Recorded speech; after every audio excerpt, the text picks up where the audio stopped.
का दर्शन हूँ, मैं परम सत्य का दर्शन हूँ, मैं योगेश्वर की वाणी हूँ, मैं ही ऋषियों का ज्ञान यज्ञ अध्यात्म जगत की रानी हूँ, मैं ही जीवन का जड़ चेतन, मैं ही जीवन का जड़ चेतन, मैं राधा, मैं ही सीता हूँ, क्षण भर में संताप हरूं, श्रीमद् भगवद गीता हूँ, मैं कर्मवाद की व्याख्या हूँ, मैं कर्मवाद की व्याख्या हूँ, संपूर्ण सृष्टि की धारक हूँ, संबंधों का बोध कराती दुष्टों की संहारक हूँ, आच्छादित करती करुणा से मैं वो परम पुनीता हूँ, नारायण का दिव्य स्वरूप मैं पावन भगवद गीता हूँ, मैं कर्तव्यों का बोध कराती ज्ञान पुंज की द्योतक हूँ, मैं क्लांत हृदय को निर्मल कर सत्कर्मों की उद्घोषक हूँ, कुरुक्षेत्र में व्यथित पार्थ को मार्ग दिखाती सीधा हूँ, मैं कर्म प्रभाव प्रकाशिनी हूँ, मैं श्रीमद् भगवद गीता हूँ, मैं श्रीमद् भगवद गीता हूँ, मैं अखिल विश्व को धारण कर, मैं अखिल विश्व को धारण कर कहलाती सक्त स्वरूपा हूँ, मैं दुर्गा लक्ष्मी काली, मैं दुर्गा लक्ष्मी काली सत्कर्मों की सतरूपा हूँ, कहता संजय हे जगतारिणी, कहता संजय हे जगतारिणी, यह अमृत रस मैं पीता हूँ, ईश्वर का साक्षात रूप मैं निर्मल भगवद गीता हूँ। अब आज के विषय पर हम सीधे आते हैं। हमारे साथ में एक बड़े ऊर्जावान अधिवक्ता हमारे गौरव श्रीवास्तव जी बैठे हैं। इनसे जब हमारी बातचीत हुई तो इन्होंने कहा कि सर, क्या इस अवसर को हमें गीता जयंती कहना चाहिए? तो हमें भी लगा कि बात तो इन्होंने बहुत सही कही। तो यहीं से विषय की शुरुआत होती है कि क्या आज गीता जयंती है। भगवत गीता के अध्याय 4 के प्रथम श्लोक में प्रश्न उठता है कि यदि आज गीता जयंती है, क्योंकि भगवत गीता ही वह शास्त्र है जिसमें धर्म की व्याख्या है, तो प्रश्न उठता है कि क्या भगवत गीता से पहले फिर धर्म नहीं था? क्या सृष्टि बिना धर्म के चल रही थी?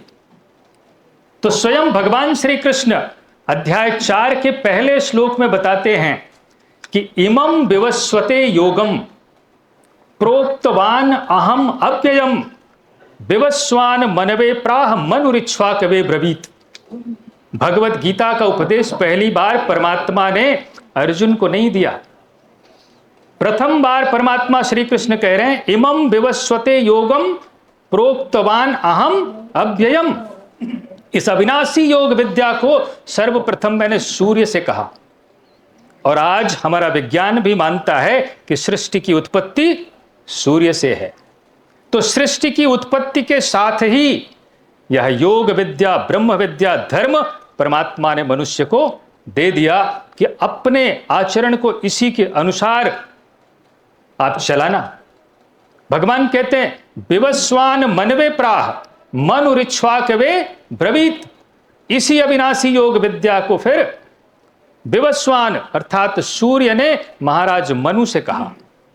महाराज मनु से इसी योग विद्या को महाराज इक्ष्वाकु ने प्राप्त किया, और फिर भगवान कहते हैं एवं परंपरा प्राप्तम इमं राजर्षयो विदुः। फिर इसी योग विद्या को परंपरा से क्रमशः राजर्षियों ने जाना। और फिर भगवान कहते हैं सकाले नेह महता योगो नष्टः परंतप। महाभारत काल आते आते उस योग विद्या में, उस धर्म में भ्रम उत्पन्न हो गया। यही कारण था कि परमात्मा श्री कृष्ण को पुनः उस योग विद्या, ब्रह्म विद्या, धर्म को स्पष्ट करना पड़ा। अध्याय 4 के ही श्लोक नंबर 3 में भगवान श्री कृष्ण कहते हैं कि स एव अयम मया ते अद्य योगः प्रोक्तः पुरातनः। मैं तुमको कोई नई बात नहीं बता रहा हूं, वही पुरातन योग जो मैंने सूर्य से कहा था, स एव अयम मया ते अद्य। आज तुम्हारे लिए उसी योग विद्या को मैं पुनः कहने चल रहा हूं। तो गौरव जी से मैं एग्री करता हूं कि गीता जयंती आज नहीं है, बल्कि गीता के उपदेश को आज के दिन परमात्मा ने दोहराया, स्पष्ट किया। गीता जयंती तो सृष्टि से अनादिकाल से चल रही है, अनादिकाल से है। अब यदि हमें भगवत गीता समझना है, यदि हमें धर्म समझना है, और एक अधिवक्ता होने के नाते हमने कहा आज का विषय है relevance of Bhagavad Gita for legal fraternity. तो भगवत गीता यदि हमें समझनी है तो हमें दो बातें पहले समझना पड़ेगा। पहली बात जिसकी अभी हमारे डॉक्टर साहब कर रहे थे, कर्म। यदि हम कर्म नहीं समझते तो भगवत गीता हमारी समझ में कभी नहीं आएगी। यदि हम कर्म नहीं समझते तो धर्म हमारी समझ में कभी आ ही नहीं सकता। और प्रायः हम समझ लेते हैं कि हम वकालत कर रहे हैं, बड़ी ईमानदारी के साथ हम अपने क्लाइंट का केस तैयार करते हैं, बड़ी ईमानदारी के साथ हम कोर्ट में प्रेजेंट करते हैं, या हम कोई अन्य व्यवसाय कर रहे हैं, पूरी निष्ठा के साथ कर रहे हैं, तो भगवत गीता का कर्म हो गया। परंतु ऐसा नहीं है।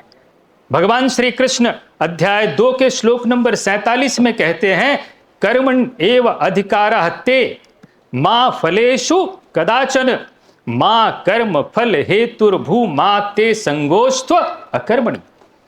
ये तो केवल भगवान यहां पर, और प्रायः हम इसी श्लोक का उदाहरण देकर के इसी के पीछे हम छुप जाते हैं, समझते नहीं हैं। हम समझते हैं कि भगवान कृष्ण ने कहा है कि अपना कर्म निष्ठा पूर्वक करो, फल की इच्छा मत करो, और भगवत गीता का कर्म हो गया। परंतु इस कर्म में परमात्मा श्री कृष्ण केवल हमें बता रहे हैं कि आपको कर्म करना कैसे है। कर्म को परिभाषित नहीं किया, कर्म कैसे करना है। तो भगवान कहते हैं कर्मणि एव अधिकारः ते, तुम्हारा कर्म करने में अधिकार है, कभी भी फल की इच्छा मत करो, फल की वासना मत करो।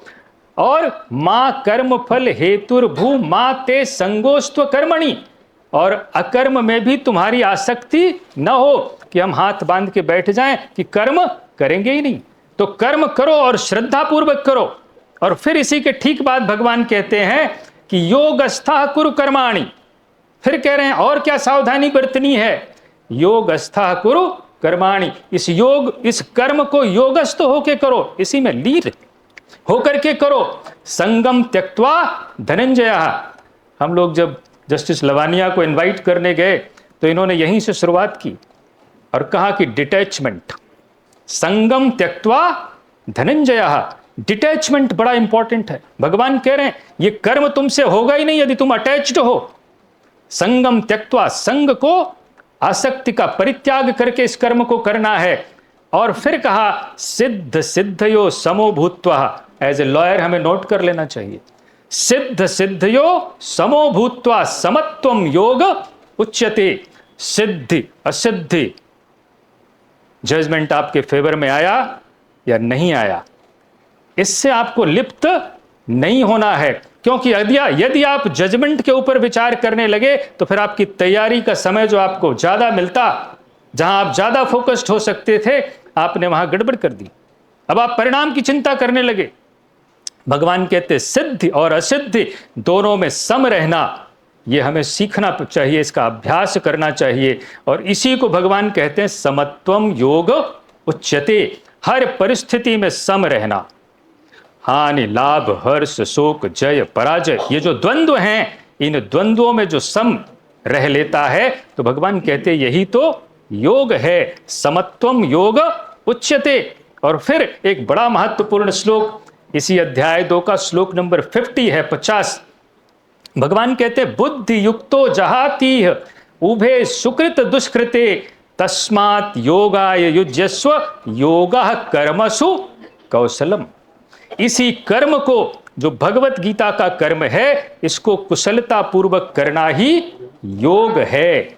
हमें भी एक अधिवक्ता, एक एडवोकेट होने के नाते हमारा फोकस कहां होना चाहिए, हमारे कर्म पर, हमारी तैयारी पर, रिजल्ट पर नहीं। और यदि हम यह करते हैं तो भगवान कह रहे हैं योगः कर्मसु कौशलम। अब प्रश्न उठता है जहां से शुरुआत हुई थी कि फिर वह कर्म क्या है। ये तो भगवान ने केवल कर्म करने का तरीका बताया। तो अध्याय 3 के श्लोक नंबर 8 में परमात्मा श्री कृष्ण कहते हैं, पहले कहा कर्मण्येवाधिकारस्ते, अब भगवान कह रहे हैं इस अध्याय 3 के श्लोक नंबर 8 में नियतम कुरु कर्म त्वम कर्म ज्यायो ही अकर्मणः शरीर यात्रा पिछते न प्रसिद्ध येद कर्मणः। तो ये जो सांसारिक कर्म है, इसको भगवान ने कर्म नहीं कहा। भगवान कह रहे हैं नियतम कुरु कर्म त्वम। कर्म कोई डिसाइडेड सेट ऑफ एक्टिविटीज हैं।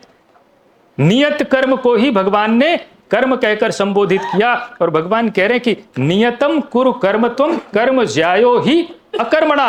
अकर्म की अपेक्षा, कर्म न करने की अपेक्षा कर्म करना श्रेष्ठ है। क्यों? कहा शरीर यात्रा पिच्यते न प्रसिद्ध येद अकर्मणा। इस कर्म को यदि करते रहोगे तो जिस उद्देश्य के लिए तुम्हें शरीर की प्राप्ति हुई है, विकारों को नष्ट करना, दैवी संपद को बढ़ाना, धीरे धीरे आगे बढ़ते हुए अपनी आत्मा को मोक्ष, परम पद, अमृतत्व तक लेके जाना, ये इस शरीर की प्राप्ति का उद्देश्य है।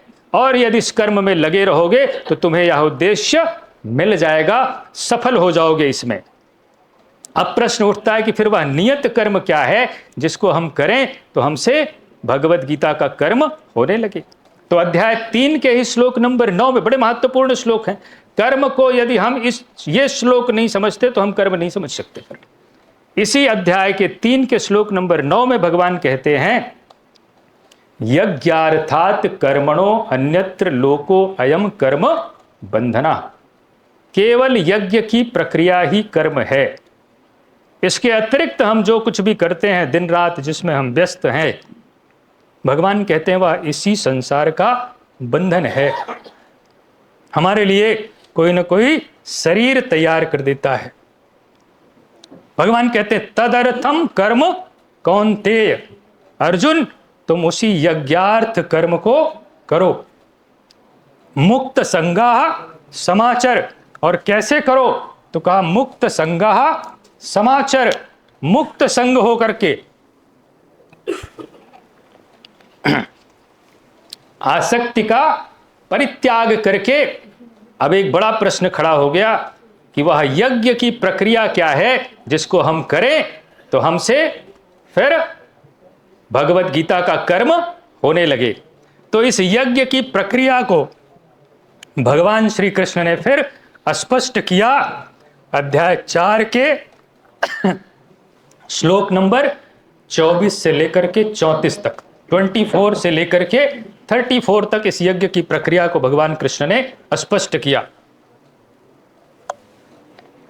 तो यदि हम इस कर्म को समझ लेते हैं, इस यज्ञ की प्रक्रिया को समझ लेते हैं, तो फिर हमारी समझ में आ जाएगा भगवत गीता का कर्म। अब एक जो दूसरा महत्वपूर्ण प्रश्न हमने कहा था, कर्म और गुण, ये दोनों भगवत गीता को समझने के लिए बड़े आवश्यक हैं। सभी मनुष्यों के स्वभाव उनके गुणों के अनुरूप होते हैं। अब गुण कौन से हैं? तो भगवान श्री कृष्ण अध्याय 3 के ही श्लोक नंबर 27 में कहते हैं प्रकृतेः क्रियमाणानि गुणैः कर्माणि सर्वशः अहंकार विमूढ़ात्मा कर्ता अहम इति मन्यते। जिस मनुष्य के भीतर जो गुण कार्य करता है उसी गुण के अनुरूप वह बर्ताव करेगा, वह व्यवहार करेगा। गुण कौन से हैं? तमोगुण, रजोगुण और सतोगुण। हम भ्रमित हो जाते हैं कि हम बड़ा अच्छा कार्य कर रहे हैं, अहंकार आ जाता है।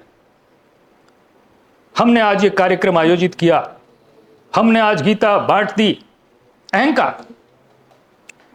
केवल इतनी बात हमें समझ में आ जाए कि हमारे गुण उसी स्तर के हैं। सतोगुण कार्य करता है तो अब आप अच्छे कार्य करते हैं, रजोगुण कार्य करेगा तो लोभ का कार्य करेंगे, आप कर्म में प्रवृत्त होंगे, और यदि तमोगुण कार्य करेगा तो फिर आलस्य, निद्रा, प्रमाद, यह तमोगुण का कार्य है। अब ये कर्म और गुण, यही दोनों हमारे आचरण को संचालित करते हैं। भगवान श्री कृष्ण कहते हैं कि सत्वम रजस तम इति गुणाः प्रकृति संभवः निबध्नन्ति महाबाहो देहे देहिनम अव्ययम। ये तीनों गुण ही मनुष्य की आत्मा को शरीर में बांधते हैं। तीनों गुण बंधनकारी हैं। तमोगुण बांधेगा तो एकदम निकृष्ट योनि, निकृष्ट शरीर में लेके चला जाएगा, आलस्य, निद्रा, प्रमाद के कारण।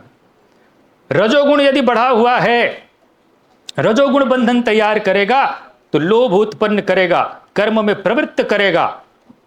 और यदि सतोगुण बढ़ा हुआ है तो फिर हमसे शुभ कार्य करा लेगा। तो तो अहंकार करने की आवश्यकता नहीं होती, ये गुण अपना कार्य करा लेते हैं। सत्व गुण, तमोगुण, रजोगुण, ये सब मिलकर के अपना कार्य करा लेते हैं। अब एक महत्वपूर्ण विषय जो हम सबको एक अधिवक्ता होने के नाते ध्यान रखना चाहिए। कई बार हम भ्रमित हो जाते हैं, हमें पता ही नहीं होता कि दैवी गुण कौन से हैं और आसुरी गुण कौन से हैं। बड़ा डिफिकल्ट है। हम आसुरी गुण लेके घूमते रहते हैं और समझते हैं कि ये तो बड़ा अच्छा गुण है हमारे पास, हम दैवी गुण हम लेके घूम रहे हैं। दैवी गुण और आसुरी गुण क्या है, भगवान कृष्ण ने अध्याय 16 में स्पष्ट किया। दैवी गुण को बताते हुए भगवान श्री कृष्ण कह रहे हैं, अध्याय 16 का श्लोक नंबर 1, अभयम, और यह तभी संभव है हम जब पूरी निष्ठा से अपने कार्य को करें। पहला, अभय, किसी भी चीज से भय नहीं हो, प्रकृति से भय नहीं हो। सत्व संशुद्धि, अंतःकरण की पूर्ण शुद्धता, हमारे अंतःकरण में विकार नहीं हो, ये दैवी गुण। काम, क्रोध, लोभ, मोह, राग, द्वेष, आशा, तृष्णा, ये नहीं होने चाहिए।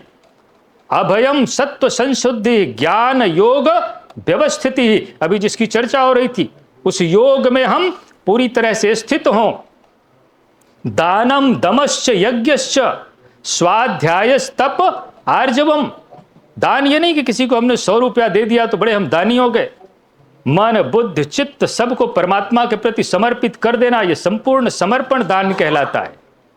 दमश्च, इंद्रियों का संयम, इंद्रियों का दमन करना, यह दम। यज्ञश्च, अभी जिसकी बात हो रही थी, यज्ञ की प्रक्रिया का आचरण। स्वाध्याय, जिन शास्त्रों के द्वारा हमारी आत्मा का उत्थान होता है उन शास्त्रों का अध्ययन करना। आर्जवम, मन वाणी की सरलता। अहिंसा, सत्यम, अक्रोधस, त्यागः, शांतिरपैशुनम, दया, भूतेष्वलोलुप्त्वम, मार्दवम, हीरचापलम। अहिंसा, अब अहिंसा का अर्थ ये नहीं कि चींटी नहीं मारो, मच्छर नहीं मारो, यह अहिंसा हो गई। अपनी और दूसरों की आत्मा का उत्थान करना यह शुद्ध अहिंसा है, और अपनी और दूसरों की आत्मा के पतन की व्यवस्था कर देना यह हिंसा है। सत्यम, भगवत गीता में भगवान श्री कृष्ण कहते हैं सत्य एकमात्र परमात्मा है, सत्य धर्म है, सत्य यही भगवत गीता का कर्म है, इस सत्य का आचरण करना यह सत्य है। अक्रोध, क्रोध का सर्वथा अभाव।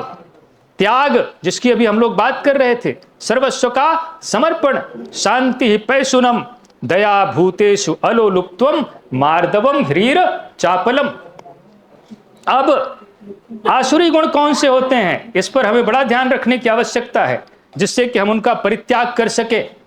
भगवान श्री कृष्ण इसी अध्याय 16 के श्लोक नंबर 4 में बताते हैं, दंभो दर्पो अभिमानश्च, क्रोधा पारुष्यमेव च, अज्ञानम चाभिजातस्य पार्थ संबतम आसुरीम। दंभ, जो चीज हमारे पास नहीं है हम उसका प्रदर्शन करते फिरें, ये दंभ। दर्प, जो चीज हमारे पास है हम उसका प्रदर्शन करते फिरें, ये दर्प। अभिमानश्च, मैं ही सबसे श्रेष्ठ हूं, मैं ही सबसे बुद्धिमान हूं, मैं ही सबसे अच्छा कार्य करने वाला हूं, अभिमान। क्रोध, कई बार हम क्रोध को बड़ा अच्छा समझ लेते, हमने इसको डांट लगा दी, हमने इसको ऐसे कह दिया, हमने इसको अपमानित कर दिया। क्रोध यह आसुरी गुण में आता है। और एक महत्वपूर्ण चीज, पारुष्य, कठोर वाणी भी आसुरी गुण में आती है। हम लोग प्रायः इसका प्रयोग कर लेते हैं किसी के विरुद्ध। कठोर वाणी, पारुष्यम एव च, भगवान कहते अज्ञानम च अभिजातस्य पार्थ संपदम आसुरीम। अज्ञान, ये सब के सब आसुरी गुण हैं। इन आसुरी गुणों को नष्ट करना और दैवी गुणों को बढ़ाना, यह हमारे लिए आवश्यक है। अब कर्म करना हम सबके लिए क्यों आवश्यक है? हमारे सामने सीनियर्स बैठे हुए हैं, कर्म करना क्यों आवश्यक है? भगवान ने इसका उदाहरण दिया। अध्याय 3 के श्लोक नंबर 21 में परमात्मा श्री कृष्ण कहते हैं, यद यदाचरति श्रेष्ठस्तत् देवे तरो जनाः स यत् प्रमाणम कुरुते लोकस्तदनु वर्तते। जैसे जैसे श्रेष्ठ लोग आचरण करते हैं उसी प्रकार का आचरण हमारे पीछे वाले लोग भी करने लगते हैं। भगवान श्री कृष्ण कहते न मे पार्थास्ति कर्तव्यम त्रिषु लोकेषु किंचन नानवाप्तम वाप्तव्यम वर्त एव च कर्मणि। मेरे लिए अब कुछ प्राप्त करना श्रेष्ठ बचा नहीं है। हम उस अवस्था में पहुंच चुके हैं जिसके आगे कुछ है ही नहीं, लेकिन मैं भी इसी कर्म का आचरण करता हूं। क्यों करता हूं? क्योंकि यदि मैं नहीं करूं तो मेरे पीछे जो लोग हैं वह भी इसी का अनुसरण करने लगेंगे। अब भगवत गीता के कुछ श्लोक जो आप लोगों के लिए बड़े आवश्यक हैं कि हमें कैसे अपने आचरण को करना चाहिए। एक प्रश्न उठता है, कई बार हम लोगों के समक्ष आ जाती है ऐसी बातें कि भाई जो अपराधी है, क्या उसको फिर हम अपराधी मान करके चलते रहे कि वो उसमें सुधरने के लिए कोई अब गुंजाइश नहीं बची है। अध्याय 4 के श्लोक नंबर 36 में परमात्मा श्री कृष्ण कहते हैं कि अपि चेदसि पापेभ्यः सर्वेभ्यः पाप कृत्तमः सर्वम ज्ञान प्लवेनैव बृजनम संतरिष्यसि।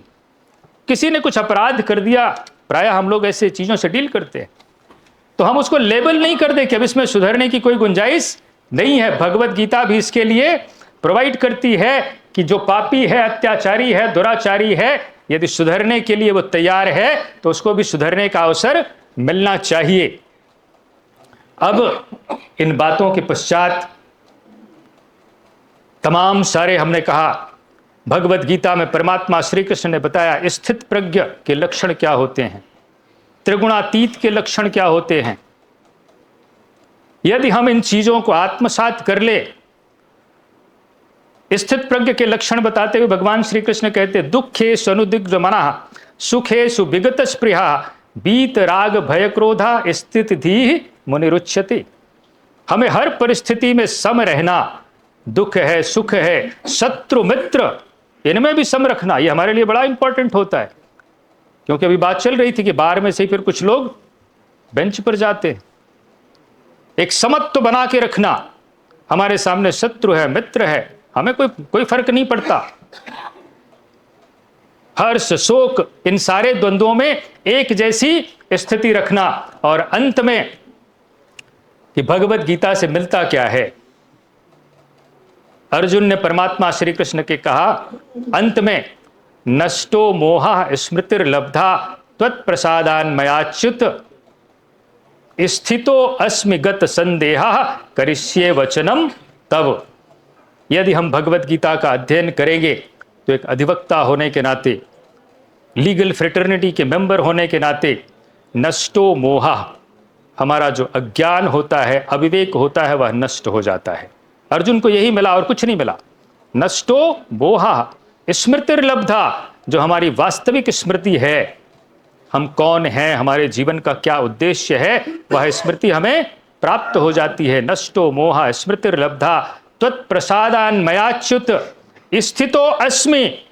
अब मेरे अंदर कोई द्वंद्व नहीं है, मैं स्थित हो गया हूं। गत संदेहा, मेरे सारे संशय, सारा अज्ञान, सारा मोह नष्ट हो गया है। करिष्ये वचनम तब, अब आपने जितना निर्देश दिया है मैं उस सब का पालन करूंगा। आप सब ने धैर्यपूर्वक सुना। आज के इस संगोष्ठी में, इस सेमिनार में आप सब लोगों ने समय निकाल करके आप यहाँ बैठे, सब ने भगवत गीता प्राप्त की। मैं आप सबका हृदय से आभार व्यक्त करता हूँ। अवध बार एसोसिएशन का हृदय से आभार व्यक्त करता हूँ। मैं भी उसी का एक हिस्सा हूँ, अभिन्न अंग हूँ। हमारे महामंत्री जी, उपाध्यक्ष जी, अध्यक्ष जी यहाँ पर नहीं हैं। सब ने इस कार्यक्रम को आयोजित करने में खुले मन से पूरा सहयोग दिया। यहाँ तक कि बोले कि आर्थिक सहयोग भी हम करने के लिए तैयार हैं। हमने कहा उसकी भी आवश्यकता पड़ेगी तो हम अवश्य आपसे लेंगे। और सर्वाधिक मैं माननीय जस्टिस लवानिया जी का आभार व्यक्त करता हूँ कि इन्होंने सहर्ष स्वीकार किया कि इस कार्यक्रम में हम आएंगे और सम्मिलित होंगे, आप सबका मार्गदर्शन करेंगे। सबका बहुत बहुत आभार, बहुत बहुत धन्यवाद। अयोध्या के क्षेत्र में है, ये अवध क्षेत्र है। यहाँ पे उसी के अनुसार मर्यादा का पालन होते हुए हम लोग अपना अपना कार्य निभा रहे हैं। शुक्ला जी का आभार है, हम लोग के मानवीय हॉल में आए हैं, इनको बहुत बहुत आभार इनके आने का। आपने अभी जो काव्य किया वहीं से थोड़ी सी शुरुआत की जाए तो बेटर है। वो उस समय का प्रकरण है जब द्रौपदी हारी जा चुकी थी पांडवों के द्वारा, ये उस समय का प्रकरण है, वहाँ कृष्ण नहीं थे। तो इसके लिए उद्धव गीता का एक अंश है, उद्धव गीता में एक प्रकरण है, वहाँ पे उद्धव जी कई सवाल कर रहे हैं, हर पॉइंट पर उन्होंने सवाल किया, तो उन्होंने मित्र के पे भी सवाल किया। तो कृष्ण ने कहा मित्र के यहाँ तो तुरंत बिना बताए पहुँच जाना चाहिए, उसकी हमेशा मदद करनी चाहिए। तो उद्धव जी ने तुरंत एक काउंटर लगाया, सरकारी वकील साहब हमारे जीए साहब बैठे हैं, इन्हीं की तरह खट से काउंटर लगा दिया, साहब आप उसमें तो वहाँ नहीं गए थे धृतकीड़ा में, वहाँ तो बड़ी परेशानियाँ हो गई थी, आपको वहीं जाना चाहिए था। जब उधर से शकुनी जी खेल रहे थे तो आप भी खेल सकते थे, आपको कौन हरा सकता है। तो उन्होंने कहा नहीं, वहाँ पे मुझसे भेद किया गया था, मुझको वहाँ जाने से रोका, इसलिए मैं वहाँ नहीं गया, क्योंकि युधिष्ठिर ने विवेक का इस्तेमाल नहीं किया। अब विवेक वर्ड जो है वो अपनी जो आज का सब्जेक्ट है उसको कवर करता है, relevancy of Gita in the legal fraternity, legal field. उन्होंने विवेक का इस्तेमाल नहीं किया। जब उनको मालूम था कि दुर्योधन अपनी तरफ से शकुनी को कह रहे हैं कि खेलो, तो विवेक का इस्तेमाल युधिष्ठिर का करना चाहिए था, उनको कहना चाहिए था कि हम खेलें। और अगर जिस कीड़ा को हम करेंगे, जिसको हम खेलेंगे, उसको हमको कोई हरा सकता है क्या। तो उन्होंने हमसे छुपाया, हमको उन्होंने बांध दिया, तो हम नहीं गए उस जगह पे। लेकिन जब द्रौपदी ने पुकारा हे कृष्ण, तो जब मदद के लिए मांगा तो मैं पहुंचा, फिर मदद हुई। तो आप देखिए विवेक का इस्तेमाल आपको करना है, पहला पार्ट है विवेक। अब अगर हम गीता जी को देखें तो इसमें 18 अध्याय हैं, 700 श्लोक हैं, और सांख्य योग है, और कई तरीके से योग पे उसको बांटा गया है। तो अगर रिलेवेंसी के हिसाब से हम चलें तो कर्म योग, धर्म योग और ज्ञान योग, इन तीनों को हम आज की तारीख में थोड़ा सा समझें।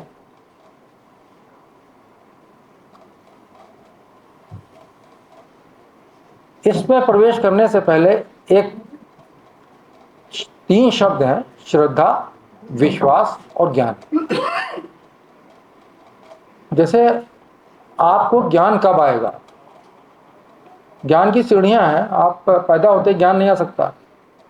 तो आप कुछ श्रद्धा करते हैं अपने माता पिता जो आपके पहले मुख्य गुरु हैं वो, या जब आप पाठशाला में जाते हैं तो वो आपके गुरु हैं, तो बताते हैं कि आ से आम, और फिर उस जो एक चित्र होता है वो फिर वो फल के रूप में भी दिखाई पड़ता है, उसको आप मानते हैं। आप यहाँ शुरुआत आम से करते हैं, आप उसमें क्वेश्चन नहीं करते कि इसको आम आम क्यों कहते हैं, इसको केला क्यों नहीं कहते। तो ये श्रद्धा है, श्रद्धा से विश्वास जागृत हुआ कि नहीं नहीं इसको आम ही कहते हैं, तब ये ज्ञान अर्जित हो गया। अब आप अगले को बताएंगे ज्ञान। उसी तरीके से जब हम यहाँ पे धर्म योग, कर्म योग, भक्ति योग, कर्म योग और ज्ञान योग, तो जब हम कर्म करेंगे और कर्म को रिलीजियसली करेंगे, विद फुल एफर्ट्स करेंगे, हम लोग एक इंग्लिश सेंटेंस बोलते हैं कि आप ये काम रिलीजियसली करिएगा, उसको इतनी भक्ति भाव से करेंगे कि इसी में हमको उतर जाना, तो हमको उस पर्टिकुलर पार्ट का ज्ञान अर्जन होगा। अब आप जब लॉ की फील्ड में होते हैं तो एक कोई भी व्यक्ति कंप्लीट लॉ का जानकार नहीं हो सकता, पॉसिबल नहीं, बहुत बड़ी फील्ड है। तो जिस सब्जेक्ट का आपके पास केस आ रहा है, अगर उस सब्जेक्ट में आप रिलीजियसली एफर्ट्स करते हैं, एक उसमें डूबते हैं, हर कोने से उसको समझते हैं, तो अब यहाँ पे आपका कर्म शुरू हो गया। जब कंप्लीट एफर्ट्स कर लेते हैं, हर पॉइंट को आप देख लेते हैं कि कौन कौन से क्वेश्चंस हैं, अब आपका जब ज्ञान अर्जन हो जाता है तब उसको आप मुकदमे की तैयारी लिखना शुरू होते हैं। अब हमारे यहाँ प्रॉब्लम ये है कि हम मुकदमा क्लाइंट को देख के लिखाना शुरू कर देते हैं पढ़ते बाद। यहाँ पे एक चीज़ और, मेरे पिता और मेरे गुरु दोनों ने एक बात मुझसे कही, मैं जरूर शेयर करूँगा। मेरे सब छोटे भाई हैं, बहुत से बड़े भाई भी बैठे हैं, पांडे जी हैं, कि उन्होंने कहा जो यहाँ पे लिखा है उतना ही आएगा, वो ज़्यादा कम नहीं हो सकता, और रास्ता आप कोई चूज़ कर लीजिए, सीधे रास्ते पे चलिए चाहे टेढ़े रास्ते पे चलिए, आएगा वही। मतलब अध्याय 16 जिसके बारे में कहते हैं कि मान्यता है कि आदमी को नित्य पाठ करना चाहिए, अध्याय 16 और अध्याय 18 का।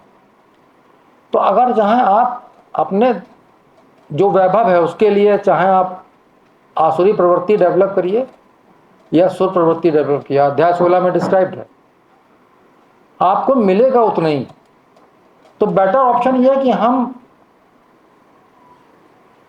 जो आसुरी प्रवृत्ति को छोड़ें और अपने मुख्य कर्म पर काम करें, और जब ज्ञान अर्जन हो तब हम मुकदमे की तैयारी करके उसको दाखिल करें और अपने मुकदमे में जैसी बहस होती है वो करें। अब धर्म जो है वो उसकी कई डेफिनेशन है। नॉर्मल कोर्स में धर्म जो है हम लोग कहते हैं religion, way of worship. Normal course में ऐसा नहीं है। धर्म यह है कि उसको एक चौपाई है, शायद अगर गलत हो तो उसको कहीं मुझसे चूक हो तो ये अटल जी ठीक करेंगे, पर हे धर्म सरिस नहीं भाई, पर पीड़ा नहीं समझ भाई। तो ये सूत्र है, धर्म ये है। अब हम लोग धर्म जो है उसको वे ऑफ वर्शिप है वो अलग अलग है। हम सनातन मानते हैं, कभी हम बौद्ध हो जाते हैं, कभी हम जैन हो जाते हैं। तो ये पूजा की पद्धति अपने अपने तरीके से पूजा कर रहे हैं, लेकिन धर्म जो है वही है कि हम किसी को पीड़ा ना पहुंचाएं। अब पीड़ा जो है कई तरीके से हो सकती है, मतलब सेंटेंस से भी हो सकती है, हमारे वचनों से भी हो सकती है।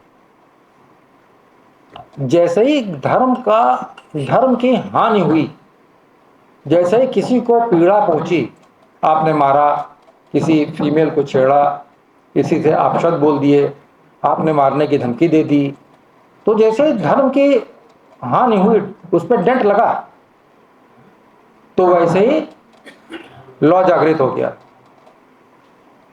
तो यदा यदा ही धर्मस्य ग्लानिर्भवति भगवत भारत, खट से जैसे ही कहीं पे धर्म की हानि हुई, फिर वो परित्राणाम साधु नाम पैदा हो गया, लॉ आ गया, उसी समय लॉ डेवलप हो गया। अब उसमें सजा दी हुई, डिफरेंट कंट्रीज हैं, डिफरेंट लॉ हैं, डिफरेंट सजा हैं, लेकिन ये आपको दिखा रहे हैं कि जब भी धर्म की हानि होगी तो उसकी सजा निश्चित है।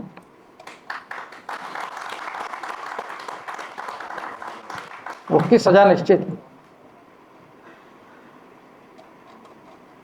और अटल जी ने 5 गांव वाली एक कहानी बताई थी, 5 गांव वाली। तो वो देखिए, ये जो लिटिगेशन सिस्टम है हमारा, सेक्शन 89 ADR CPC, और उसी का सब्सिक्वेंट डेवलपमेंट मीडिएशन हो रहा था वहाँ पे। मीडिएशन फेल होगा तो क्या होगा? लिटिगेशन होगा, केस चलेगा, मुकदमा होगा। तो आपको वहाँ पे भगवान दिखा रहे हैं कि मीडिएशन लास्ट एफर्ट करना चाहिए, लास्ट कई बार एफर्ट करना चाहिए, मीडिएशन करना चाहिए कि भाई ये रिजॉल्व हो।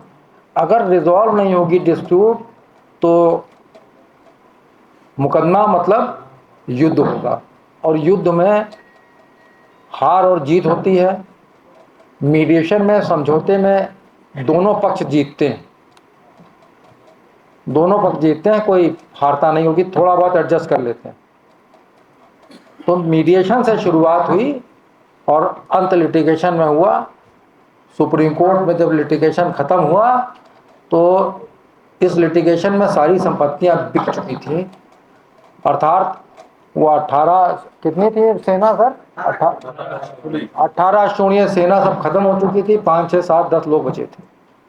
तो लिटिगेशन, अब ये गीता जी आपको दे रहे हैं कि आप मीडिएशन कर लीजिए, सब समझा लीजिए, सुधर जाइए।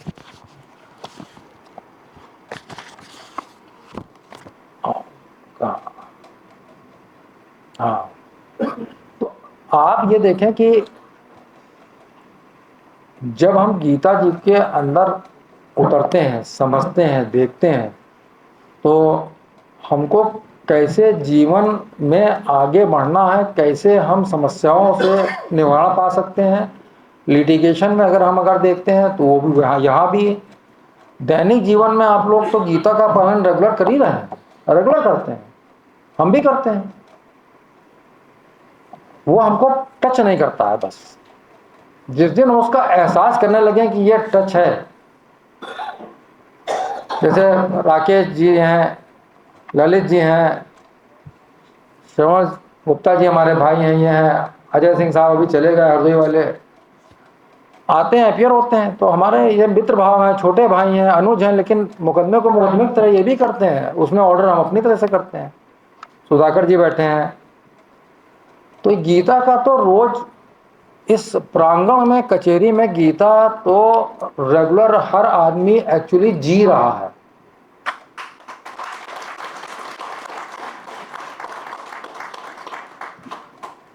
सब अपने मुवक्किल के लिए पूरी तरह से आते हैं और लड़ाई लड़ते हैं, अपना लड़ाई लड़ने मीन्स अपना केस पेश करते हैं, रिजल्ट जो भी होता है कोशिश करते हैं जीतने की, अपने आर्गुमेंट से इम्प्रेस करने की, जजमेंट से इम्प्रेस करने की, रूल लॉ दिखाने की, लेकिन जो होता है उसके बाद उस रिजल्ट को सहर्ष स्वीकार करते हैं।